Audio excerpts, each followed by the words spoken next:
ভাল লাগে হাঁটতে তোর হাত ধরে, ভাবনা তোর আসছে দিন রাত ধরে, এলোমেলো মনটাকে কি করে কে আর। আসসালামু আলাইকুম, কেমন আছেন সবাই? আশা করি সবাই অনেক ভালো আছেন। আলহামদুলিল্লাহ আমিও অনেক ভালো আছি। আবার নতুন একটা ভিডিও শুরু করলাম। যেহেতু আমি রান্না বান্নাটা একদম রাতের বেলা করি, তাই আবার রাত থেকে আমি ভিডিওটা শুরু করছি আর কি। তো ভিডিওটা আশা করি আপনারা পুরোটা দেখবেন। আর এখানে দেখতে পাচ্ছেন, ওই যে বললাম না বড় পাতিলে আমি পানি গরম করি, এখানে আমি পানি ফুটাইতে দিয়েছি। অনেকক্ষণ থেকে পানিটা ফুটছে, এখন আমি এটা বন্ধ করে দেব। এখন এটা ঠান্ডা হবে, এটা যতক্ষণে ঠান্ডা হবে ততক্ষণে ওই বোতলে পানিগুলো শেষ হয়ে যাবে আর কি এখানে। আর আজকে আমি কি রান্না করব সেটা একটু আপনাদেরকে দেখাই দেই। এখানে মাছ ভিজিয়ে রেখেছি, এটা রুই মাছ না কি মাছ ঠিক জানি না, আমি ওভাবে মাছ চিনি না আর কি, এটা মেবি রুই মাছ। আর এখানে নিয়েছি ঢেঁড়স, এই ঢেঁড়স দিয়ে রুই মাছ রান্না করব ভাবছি। আর হচ্ছে এখানে রয়েছে পটল, 3টার মতো পটল রয়েছে, এই পটল ভাজি করব, ভাজি না সরি ভর্তা করবো আর কি। তো যাই হোক, আপনারা ভিডিওটা দেখতে থাকেন, আশা করি আপনাদের ভালো লাগবে। চলেন তাহলে রান্নাবান্না শুরু করি। আর রান্নাবান্নার ভিডিও কি আর দেখাবো, এটা নর্মাল রান্নাবান্না, সবাই যেভাবে করে আমিও সেভাবেই করব। তো চলেন ভিডিওটা কন্টিনিউ করতে থাকেন, আপনারা দেখতে থাকেন, আশা করি আপনাদের কাছে অনেক ভালো লাগবে।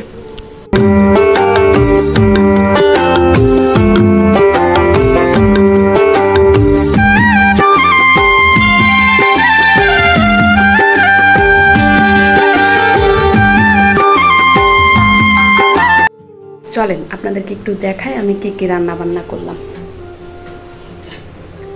এই তো এখানে ভাত রান্না করেছি, এটা দেখানোর কিছু নেই, তাও একটু দেখাই নিলাম ভাত।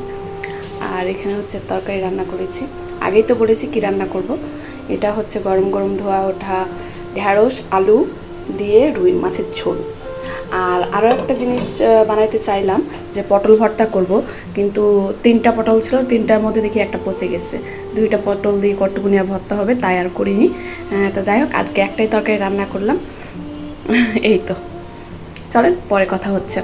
আজকে আর সেভাবে কাজের কোনো ভিডিও নেইনি, আপনাদেরকে আমি আজকে দেখাই। সব কাজ হয়ে গেছে, এখন প্রায় দুপুর হয়ে গেছে। আজকে কিন্তু একদম রোদ নাই, ওয়েদারটা অনেক মিষ্টি আছে। এই কয়েকদিন যে পরিমাণে রোদ হয়েছে আল্লাহ, মানে আজকে ওয়েদারটা এরকম একটু ঠান্ডা ঠান্ডা হওয়া, বাতাস আছে বাইরে, এই জিনিসটা হওয়াতে এত শান্তি লাগছে বলার বাইরে। সুন্দর, বাইরে একটা মৃদু বাতাস আছে, অনেক সুন্দর লাগছে। ওয়েদার ঠান্ডা হয়েছে তো কি হয়েছে, এর মধ্যেও আমার মনে হচ্ছে একটু আইসক্রিম খাইতে ইচ্ছে করছে। চলেন ফ্রিজে দেখি কি আইসক্রিম আছে, একটু আইসক্রিম খাই। আমার না এরকম মাঝে মাঝে আইসক্রিম খাইতে ইচ্ছা করে। আপনাদের ভাইয়া অবশ্য আইসক্রিম নিয়ে এনে রাখে ফ্রিজের মধ্যে, আর আমি এগুলো খাই। আর এই ললিগুলো আমার খুব পছন্দের, যদিও সে অনেকগুলা বেশ কয়েকটা ফ্লেভারে নিয়ে আসছিল, এখন এইটা রয়েছে, এটা এখন আমি খাবো। চলেন খেতে খেতে আপনাদের সাথে একটু কথা বলি। আচ্ছা, আমার মতো কার কার এই ললি আইসক্রিমগুলো পছন্দ একটু কমেন্ট করে জানাবেন তো। আমার অন্য আইসক্রিমের থেকে, অন্য আইসক্রিম তো ভালো লাগেই, তার মধ্যে এটা আরও বেশি ভালো লাগে। মানে ওই যে একটা আছে না লিচি ফ্লেভারের, যেটা ওইটা বেশি মজা লাগে।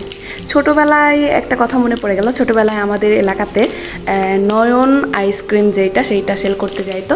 তো সেখানে না আমাদের লিচি আইসক্রিমটা বেশি খাওয়া হতো, ওইটা সেই সময়তে 1 টাকা করে পাইতাম আর কি।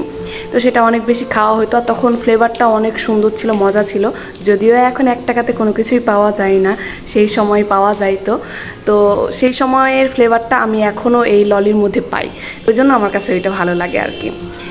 তো যাই হোক, আইসক্রিম খাই, পরে আবার আপনাদের সাথে কথা হবে।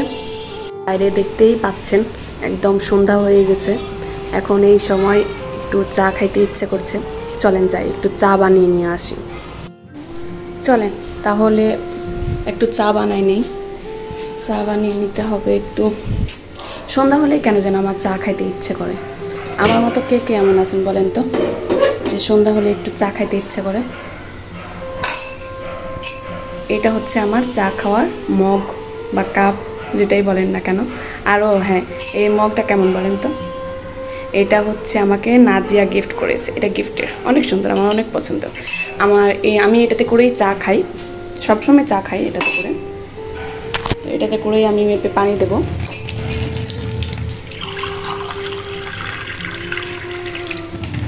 এই তো এইটুকু পরিমাণে চা বানাবো আমি।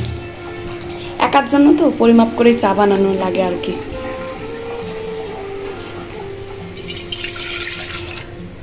চলেন চা বানিয়ে আপনাদের সাথে কথা বলি।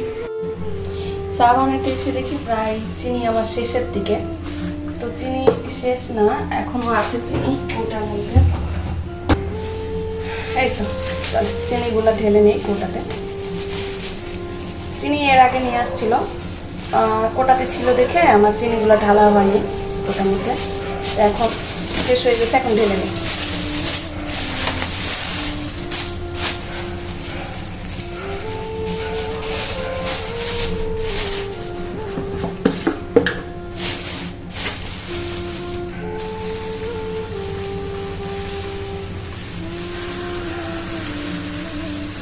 এই তো আমার চা বানানোর ডান। আমি লাল চা বানিয়েছি। আমি যেহেতু 2 বেলা চা খাই, সকালেও চা খাই আবার সন্ধ্যাতেও চা খাই। সকালে যেহেতু আমি নাস্তা করি না, তাই চায়ের সাথে বিস্কিট মুড়ি এগুলা খাই। আর সন্ধ্যায় আমি শুধুই চা খাই। আর চা আমি 2 বেলা খাওয়ার জন্য যে কোনো 1 বেলাতে দুধ চা খাই, 1 বেলাতে এই লাল চা খাই। তো এখন এই তো লাল চা বানাই নিলাম আর কি। আর এই পাশে আমি বসিয়ে দিয়েছি হচ্ছে চুলাতে একটু মসুর ডাল। যে পরিমাণে গরম পড়ছে কিছুদিন থেকে, ভাবলাম এই গরমে একটু ডাল খাওয়াটাই বেশি দরকার। তো একটু মসুর ডাল সিদ্ধ বসায় দিয়েছি। চলেন তাহলে এখন রুমে যাই আর বসে থেকে চা খাই। আপনাদেরকে আমি আরও সুন্দর আর মজার একটা জিনিস দেখাই আমার বারান্দা থেকে। এই যে দেখতে পাচ্ছেন, বাসাটায় মনে হয় বিয়ে শাদীর কোনো একটা অনুষ্ঠান আছে। কি সুন্দর করে সাজিয়েছে, একদম ছাম্মাক ছাড়লোভাবে।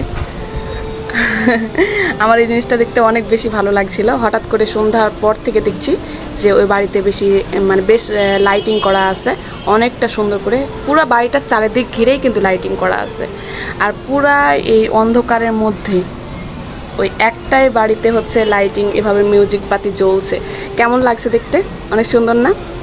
যাই হোক, ওই বাড়িতে হয়তো বা বিয়ে শাদী আছে, বিয়ে শাদীতে দাওয়াত আমাদেরকে দেয়নি, এই জন্য অনেক দুঃখ।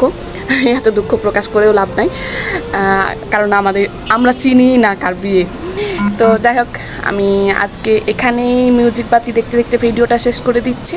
আমার ভিডিও ভালো লেগে থাকলে অবশ্যই আমার চ্যানেলটা সাবস্ক্রাইব করে দিবেন আর ফেসবুক পেজটা ফলো করে দিবেন। আমার ফেসবুক পেজ আর ইউটিউব চ্যানেল একই নামে কিন্তু। যাক, ভালো থাকবেন। আল্লাহ হাফেজ।